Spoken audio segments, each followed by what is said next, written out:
Thank you for tuning in today. Unfortunately, I don't have a guest, so when I don't have a guest here, I'm gonna tell a story. And today's story comes off of this T-shirt I'm wearing right here. It says "Barcode Fitness." I got it in New York City, and how I got it in New York City is I was competing in calisthenics at the time. Yes, it's another calisthenics story. And when I was competing, I got to travel a little bit. I was lucky enough to go to I've just blanked out. It's called the call out. So basically, the whole idea behind it is you call out another calisthenic athlete, and then you guys both battle each other. Not physically fighting, but like you go on metal pull-up bar setups. And this one in particular was at one called the Brooklyn Zoo. No relation to the actual zoo.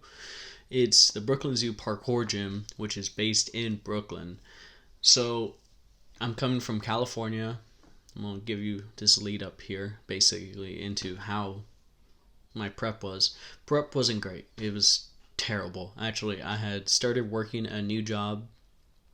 I had just gone out of a relationship. I had a lot of things going on, and I wasn't addressing them while I was trying to compete. So my best stimulus to kind of get me out of the funk was training, and I just overtrained and overtrained and overtrained. And some friends noticed. I know definitely coworkers did and mentioned it to me, and I was like, no, don't worry, I'm sleeping 8 hours. But in reality, I was getting maybe 4 to 5 a night. And so I would be doing 4 to 5 a night, training my people in the morning, doing other fitness classes, training myself, eating somewhere in between. But my meals were so all over the place. It was terrible. But still, I still had this delusional set of like, I can win this. But my prep was terrible, quite honestly. And it was very, in the way I looked at it after, it was like I felt very I in a way disrespected the people that were part of the competition, the other fellow athletes, and as well judges, just because I felt like my run was terrible. I'm going to share my run in this video somewhere in a link so you can watch it. It doesn't start out great. Basically, I battle my friend Brian, who is Apeside Calisthenics.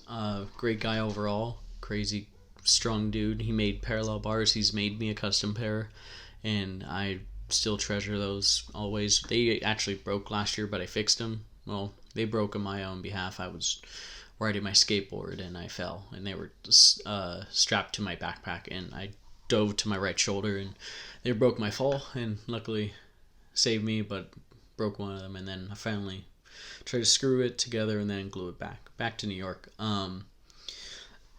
I got there on a Friday.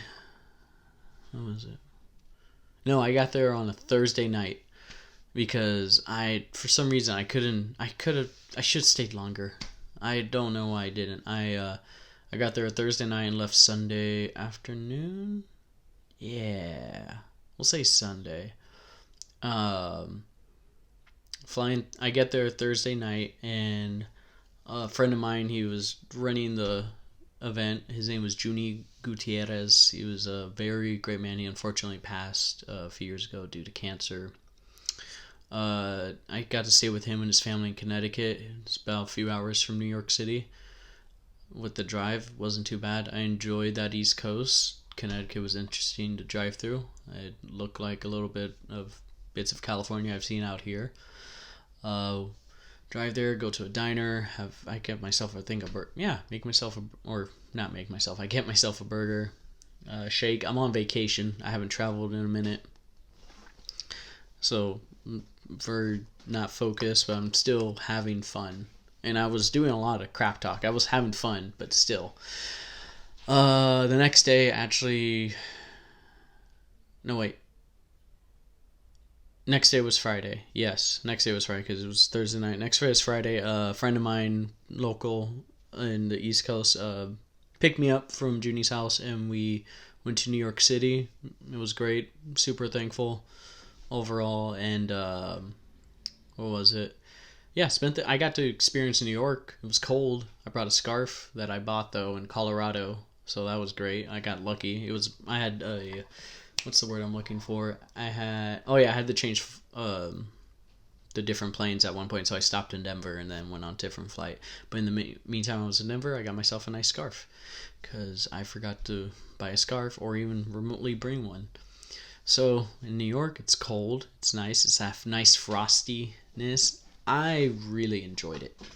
I had such a great time there. I didn't think I would. A lot of walking.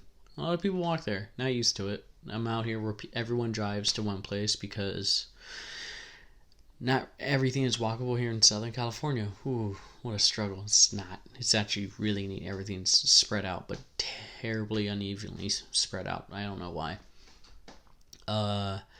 This is terrible storytelling. Basically spend the whole day there. It's great. I ended up actually with just this keychain. It's Spider-Man. Stay still. Boom. Yeah. I had it on my backpack for a few years on there, and then I saw the eyes were wearing off. I originally wanted to go into the Lego store because I wanted to replace one I had, and it was like a new design, so I was like, cool. So I went to New York and ended up with just a keychain. Couldn't be more thankful. Get to Connecticut. Where did I end up? I stayed. We drove back through Connecticut. Took a train actually, so it was back and forth. A lot different than here. Normally, if you take the train here, it's going to San Diego or up north to a certain point. Then you stop in a weird place called Fresno. Take the train back. Try and get 8 hours of sleep. I can't sleep. I am a nervous wreck because I know I was putting off of like, did you get enough? I wasn't ever getting enough sleep. I was so nervous and way overconfident than I need to be. We drive in that evening. We get to the site because Junie's organized it and he's talking to all the judges. I'm catching up with people, other fellow calisthenic athletes, some from NorCal, some from SoCal, some from the side, some the east, from the south, so like Florida. Everyone's come from these 3 different points to here in New York, and we're all excited. I think I go third. Yeah, I think me and Brian go third. And to start out, I want you to visualize this before you watch the video. I'm wearing black sweatpants that I got. They came with the shirt. Too baggy. I wasn't never training in any type of sweatpants. I was mostly working in shorts. I'm wearing a tight Spider-Man compression shirt because I love Spider-Man. I gotta represent if you can't tell. But most of the stuff that Spider-Man is bought for me. So, but yeah, you get what I mean.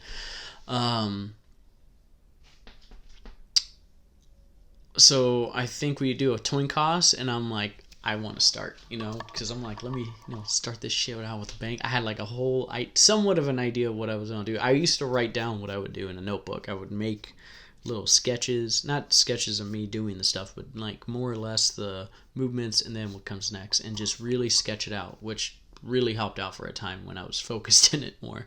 At this time was not. It was terrible. I think like, so I tried my strongest move, which was a straddle planche. Held it for a second and a half if you're blinking.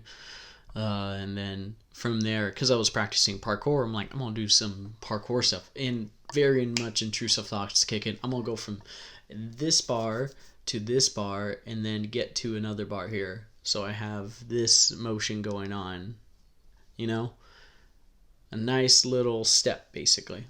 So I jump, and I didn't touch this particular bar, and I held on, and I swung back, and my foot went up and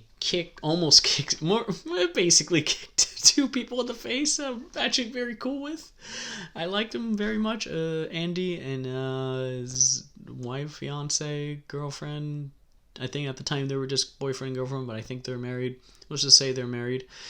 I accidentally swing kicked them both in the face, 2 for 1. But I was like, obviously sorry. And then I kept going. And it was just like, I had one good flow that lasted 15 to 20 seconds.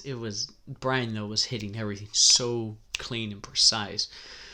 I was a fucking mess. It was terrible. And then They had an after party upstairs, which no one loves everyone loves an after party after being humiliated in front of their peers. And this is like one of the second to last times I actually compete, when I'm in that type of competitional mindset and shape. So this is not a great way to end it. So we do that, and I'm like, I have a lot of thoughts brewing in my head. I was definitely trying to not think about it, so I was like reminiscing of the day before because I was just happier. As I was like, this is a really shit feeling. And then got onto the roof just by myself, because that's why personally I like to do that. I try and find somewhere very to myself. Found one place, found a roof, sat up and just looked at the city, tried to find stars, couldn't find a single one. And then howled, which was the thing me and my friends would do in the mountains, and I thought the best way to do it was do it there. So I recorded it, sent it to someone, and then called it a night. Junie was super appreciative of me coming in. I was internally grateful to him and his family for letting me stay with them. It put in, though, a lot of perspective into me. I left not so much bitter at the competition or the people I was against or other people that were there. It was more or less, it was against myself, and that is not a place you want to be. So for anyone that is watching this, that is competing, the metaphor I want to kind of end it off with is like thinking I'm going to come back with like a belt or a trophy or the hell. Be luckily come back with one thing, honestly. I did say I just went to New York and all I came back with was a keychain, but I came back with more than that. Plenty of life lessons that I would learn years, or would understand years later in retrospect. It's almost been 5 years, I want to say. Almost. Somewhere around there. Yeah, it was honestly a really great time, and wouldn't undo a single thing about it. That was a story for today. If you got something out of that, thank you for watching. Appreciate anyone that stayed and watched. And I know I'm shat at uploading. I'm doing my best. I've had a lot of outside stuff going on, quite honestly. And if no one's watching this, then it's okay to post this, I think. Because it's honestly, it's a little nerve-wracking. I get nervous making these. So if you see me not looking at the camera, if you see me kind of stare off in the distance, I'll do that. But I'm working on it. So I'm going to try and get some guests on. If you know people that have a voice in fitness, or whether it be anything else, and you want them to be spoken to and ask questions and learn something from them, send them my way and I'll be happy to talk to them. Thank you for tuning in. Have a good one. Don't forget to like and subscribe.